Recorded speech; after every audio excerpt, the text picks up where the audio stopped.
Hi all, Saturday morning special breakfast എന്താണെന്ന് നമുക്ക് നോക്കിയാലോ. ഈ കാണുന്ന ഒരു ഐറ്റം ഇല്ലേ, നല്ല അടിപൊളി ഒരു സംഭവമാണ് കേട്ടോ. A few moments ago. Hi, good morning. So this is Saturday morning. I'm so tired, but I'm craving for something really tasty.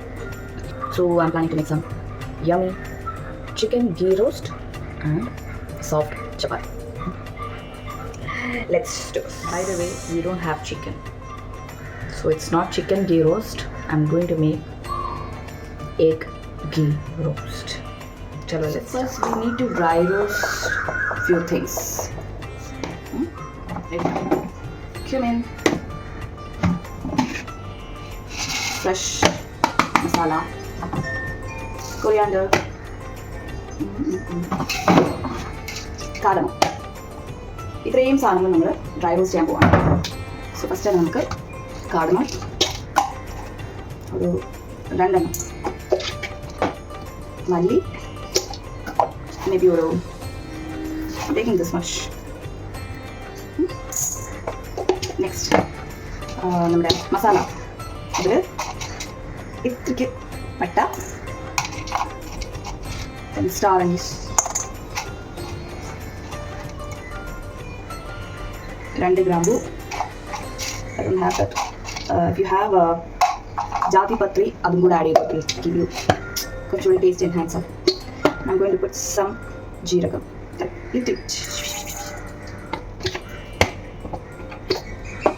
പെരും ജീരകം, അതും കുറച്ച്.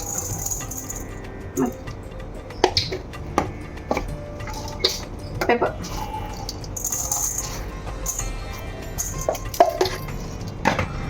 കടുകുവറ പോലെ ഇങ്ങനെ ഡ്രൈ റോസ്റ്റ് ചെയ്തെടുക്കാം. ഞാൻ അതിലേക്ക് കുറച്ച് ഒരു 2-3 ഇതിട്ടിട്ടുണ്ട്, വറ്റൽമുളകും കൂടെ ചേർത്തിട്ടുണ്ട്. സോ നന്നായിട്ട് റോസ്റ്റായിട്ട് വരും. To add some tamarind. അപ്പോൾ എൻ്റെ ഭരണിക്കകത്ത് കൈയിട്ടിട്ടൊന്നും വരുന്നില്ലല്ലോ. My god, just neat little bit. ഞാൻ മുട്ടക്കറിയിൽ പുളിയൊന്നും ചേർത്ത് ഇതുവരെയും കഴിച്ചിട്ടില്ല. അതുകൊണ്ട് ഇത്ര എടുക്കാം. അത് നമുക്കിങ്ങനെ വെള്ളത്തിയിട്ടേക്കാം. അതൊന്ന് കിടന്ന് കുതിർന്ന് വരട്ടെ. സോ ഇത് ഞാൻ നന്നായിട്ട് ഡ്രൈ റോസ്റ്റ് ചെയ്തതേ നമ്മുടെ ജാറിലേക്ക് മാറ്റിയിട്ടുണ്ട്. ഓക്കെ, അവിടെ എന്താ ഇരിക്കണേന്ന് കണ്ടോ, ഉപ്പും മാങ്ങ. സോ ഇതൊക്കെ ഒന്ന് റെഡി ആവട്ടെ. ഇനി ഇതിനകത്തേക്ക് ഇടാനായിട്ട് നമുക്ക് കുറച്ച് വെളുത്തുള്ളി എടുക്കാം. കയ്യിൽ കാശ്മീരി മുളകില്ലാത്തതുകൊണ്ടാണ് ഞാൻ ഇങ്ങനെ വറുത്ത് ചേർത്തത്. If you have Kashmiri chilli, അത് നന്നായിട്ട് വെള്ളത്തിൽ കുതിർത്തിട്ട് അതും കൂടി ഇതിനകത്ത് ആഡ് ചെയ്യണം. എൻ്റെ ബാക്ക്ഗ്രൗണ്ടിൽ ഇങ്ങനെ കിളി ചിലച്ചുകൊണ്ടിരിക്കുക. ഞങ്ങളുടെ കിച്ചണിലെ ബാക്ക്ഗ്രൗണ്ട് മ്യൂസിക് എപ്പോഴും ഇതാണ് കേട്ടോ. രാവിലെ സമയമാകുമ്പം ഒരുപാട് കിളികൾ കാണും. അപ്പം നമുക്ക് മിനിമം ഒരു 3-4 മുട്ട, 3-4 സവോളയെങ്കിലും വേണം. പക്ഷേ unfortunately I don't have savala. So I am going to order it. So നമ്മൾ ഈ സവാള നന്നായിട്ട് കുനുകുനാന്ന് അരിഞ്ഞെടുക്കണം. Let's do that. അപ്പോഴത്തേക്കും നമുക്ക് ഓർഡർ ചെയ്ത സാധനം വരും. പിന്നെ ഞാനൊരു 7-8 മുട്ട പുഴുങ്ങാൻ വെച്ചിട്ടുണ്ട്. സോ ഞങ്ങൾ 3 പേരേ ഉള്ളൂ. പക്ഷേ എന്തുകൊണ്ട് 8 മുട്ട എന്ന് പറഞ്ഞാൽ,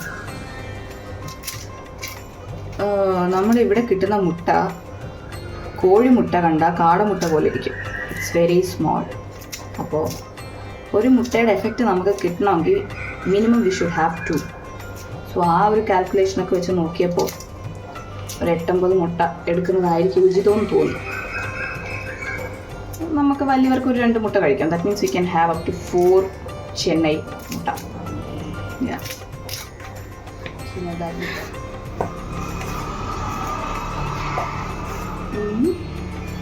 And now I'm calcifying now for chapati. Let's make some soft chapatis. ചപ്പാത്തിയും എഗ് ഗീ റോസ്റ്റും നല്ല കോമ്പിനേഷൻ ആയിരിക്കും. സമയമില്ലാത്തതുകൊണ്ട് തന്നെ നമുക്ക് വേഗം സ്റ്റാർട്ട് ചെയ്യാൻ പരിപാടി. ഇതിൽ ഓയിലും ഉണ്ട് ഗീയും ഉണ്ട്. ഓക്കെ, അതിനകത്തൊക്കെ നമുക്ക് ഇതൊരു 3 സവോള കാണും, അതും കൂടെ ചേർത്ത് കൊടുക്കാം. മൈ ഗാഡ്, ആ പാത്രത്തിൽ എണ്ണ ഉണ്ടായിരുന്നു, അതിൻ്റെ കൂടെ വെള്ളവും ഉണ്ടായിരുന്നു.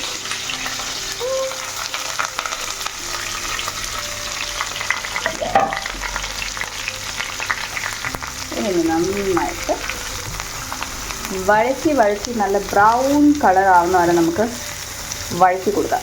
ഓക്കെ, വേണമെങ്കിൽ ഈ സമയത്ത് നമുക്ക് കുറച്ച് ഉപ്പും കൂടി ഇടാം. അപ്പം സംഭവം കുറച്ചുകൂടെ ഫാസ്റ്റായിട്ട് അങ്ങ് വഴണ്ടി. ഇതാണ് നമ്മുടെ അരപ്പ്. നമ്മൾ ആദ്യം ചേർത്തിട്ടുള്ള ആ ഒരു ഡ്രൈ റോസ്റ്റ് ചെയ്ത മസാലയെല്ലാം. പിന്നെന്താണുള്ളത്, ഞാൻ കുറച്ച് കാശ്മീരി ചില്ലി ആഡ് ചെയ്തു, പിന്നെ ഒരല്പം ശർക്കര ആഡ് ചെയ്തിട്ടുണ്ട്. അത്രയേ ഉള്ളൂ. ഇത് നന്നായിട്ട് അരച്ചെടുത്തു കേട്ടോ. നമുക്കിത് കറാന്ന് വന്നിട്ടുണ്ട്. നമ്മൾ ഒട്ടും വെള്ളം ചേർക്കാത്തതുകൊണ്ട് തന്നെ ഇങ്ങനെ ആയിരിക്കും ഇതാദ്യം ഇരിക്കുന്നത്. സോ അതിലേക്ക് നമ്മൾ കുറച്ച് ജാറിൽ കുറച്ച് വെള്ളം ഒഴിച്ചിട്ട് ഇങ്ങനെ കലക്കി നമുക്കിതിൻ്റെ മണ്ടയിലോട്ട് ഒഴിച്ചു കൊടുക്കാം. ഓക്കെ, ഇനി ഇതെല്ലാം കൂടെ കിടന്ന് നല്ല ഒരു പരുവമായിട്ട് വരണം. മിക്സ്. ഇവിടെ കുടുങ്ങി കിടക്കുന്ന മുട്ടയിൽ അതോടൊക്കെ കളഞ്ഞ് രണ്ടായിട്ട് സ്ലിറ്റ് ചെയ്ത് ഇതിലേക്ക് ആഡ് ചെയ്ത് കൊടുക്കണം. അങ്ങനെ നമ്മൾ നമ്മുടെ കാടമുട്ടയുടെ വലുപ്പമുള്ള കോഴിമുട്ട കണ്ടു. ഒരു ചെറിയ പാത്രമാണ്, ഒരു വലിയ പാത്രമൊന്നും അല്ല ഞാൻ ഈ ഉണ്ടാക്കിയേക്കുന്നത്, നോർമൽ ഒരു സൈസാണ്. അതിൽ ഏതാണ്ട് 8-9 മുട്ട നമുക്ക് രണ്ടായിട്ട് മുറിച്ച് നിരത്താം. അപ്പോൾ തന്നെ നിങ്ങളൊന്ന് ആലോചിച്ച് നോക്കിയാൽ ആ മുട്ടയുടെ വലിപ്പം, കുഞ്ഞു മുട്ട കേട്ടോ. അങ്ങനെ അത് നന്നായിട്ട് നിരത്തി വെച്ചിട്ട് ഫസ്റ്റ് അതൊരു 5 മിനിറ്റ്സ് അങ്ങനെ തന്നെ അടച്ച് വയ്ക്കുക. ഓക്കെ, ആ ഒരു 5 മിനിറ്റ്സ് കഴിഞ്ഞതിന് ശേഷം വീണ്ടും നമ്മൾ ആ പാത്രം തുറന്നിട്ട് ഈ മുട്ടയെല്ലാം ഒന്ന് ഫ്ലിപ്പ് ചെയ്ത് കൊടുക്കുക. അപ്പോൾ 2 സൈഡിലും നന്നായിട്ട് ഈ ഒരു മസാലയൊക്കെ പിടിച്ച് നല്ല രീതിക്ക് കിട്ടും. ഇങ്ങനെ ഈ തിരിച്ചൊക്കെ ഇടുമ്പോൾ എപ്പോഴും ശ്രദ്ധിക്കേണ്ടതെന്ന് വെച്ചാൽ അതിൻ്റെ അകത്തിരിക്കുന്ന ഉണ്ണിയൊന്നും പൊട്ടാതെ പതിയെ തിരിച്ചിട്ട് കൊടുക്കാം. പിന്നെ ഇതിൽ ഈ ഒരു സമയം നമ്മളിങ്ങനെ വെക്കുമ്പോഴത്തേക്കെന്ന് വെച്ചാൽ ആദ്യം തന്നെ ആ അരപ്പ് നന്നായിട്ട് വറ്റി വന്ന് അതിനകത്തേക്ക് എണ്ണ എല്ലാം തെളിഞ്ഞ് വരുമ്പോഴായിരിക്കണം നമ്മൾ ഈ മുട്ട ഇട്ട് കൊടുക്കേണ്ടത് കേട്ടോ. അപ്പോഴത്തേക്കും ഈ ഒരു 5 to 10 മിനിറ്റ്സ് മുട്ട ഇട്ടതിന് ശേഷം നമ്മളിത് കുക്ക് ചെയ്യുന്നുണ്ട്. ആ സമയത്തേക്ക് ആ മുട്ടയിലേക്ക് എല്ലാം നന്നായിട്ട് പിടിക്കും. എന്നിട്ട് ഈ കാണുന്ന ഒരു സമയം ഉണ്ടല്ലോ, അപ്പോഴത്തേക്ക് നമുക്ക് ഈ കറിവേപ്പില ഇങ്ങനെ മേലെ ഇട്ട് കൊടുത്തിട്ട് നന്നായിട്ട് അടച്ച് വെച്ച് കൊടുത്തിട്ട് ഒരു 2 മിനിറ്റ്സ് അത്ര മതി. എന്നിട്ട് നമുക്കങ്ങ് തീ ഓഫ് ചെയ്യണം.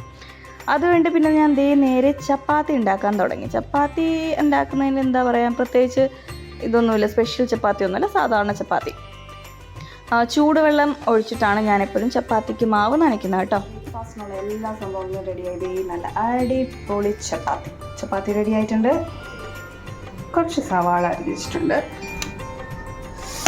നല്ല യമ്മി ചിക്കൻ ഗീ റോസ്റ്റിന് പകരം ഞാൻ വർദ്ധിപ്പിക്കുന്നു എഗ് ഗീ റോസ്റ്റ്. അടിപൊളി സംഭവമായിരിക്കുന്ന പ്രതീക്ഷ നമുക്ക് ടെസ്റ്റ് ചെയ്യാം. My God, see the color.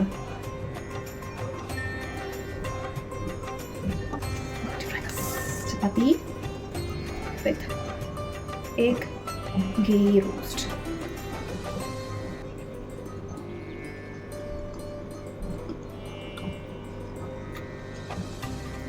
This is so good.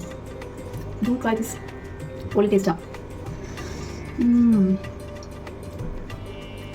Please do try this at home. Worth trying. എല്ലാവർക്കും ഇഷ്ടപ്പെടും. Next video.